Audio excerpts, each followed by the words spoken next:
S'il a l'air fermé, c'est pour mieux protéger ses collections d'œuvres d'art de la moiteur des tropiques. Mais pour le plus grand bonheur du visiteur curieux, il ouvrira ses salles. Il découvrira alors les richesses du musée Léon Dierx de Saint-Denis. Mais de Léon Dierx, que sait-il? Est-ce que vous savez qui était Léon Dierx? Non, je ne savais pas. Ah, des premiers colons? Un mécène, peut-être. Un gouverneur ou... Historien, quelqu'un qui a fait de la botanique, je sais pas. Un savant, un économiste. Un ex-ami à Robespierre. C'était un auteur, il a écrit des bouquins dans la littérature réunionnaise. Il peignait à ses épées adultes. Ce n'est pas d'un peintre que ce musée tient son nom, mais d'un poète, le prince des poètes, comme il fut baptisé en 1898 à la mort de Mallarmé. Né à Saint-Denis le 31 mars 1838, le jeune Marais-Victor Léon quitte la Réunion à 15 ans avec son oncle.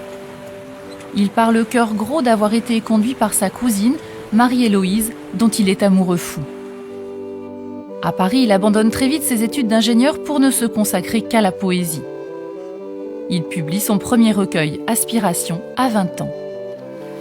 Il rentre ensuite au pays, mais sa bien-aimée se marie à un autre, nouveau chagrin qui le ramène à Paris après 2 années de voyage à travers le monde. Dans la capitale, il s'assure un succès poétique en 1864 avec poèmes et poésies d'inspiration parnassienne. Plus tard, ses lèvres closes sont également saluées par la critique. En 1868, sa famille est ruinée par la crise économique qui sévit à La Réunion. Il trouve un emploi au chemin de fer, puis dans l'administration grâce à François de Mailly, et mène dès lors une vie modeste. Après quelques essais dans le théâtre, il cesse d'écrire, faute d'inspiration. Il tentera une nouvelle fois de conquérir le cœur de Marie-Héloïse, alors veuve, nouvel échec. Après un bref séjour à La Réunion en 1892, il restera à Paris jusqu'à la fin de sa vie, ne vivant plus que d'une pension que lui a accordée le Conseil général de La Réunion.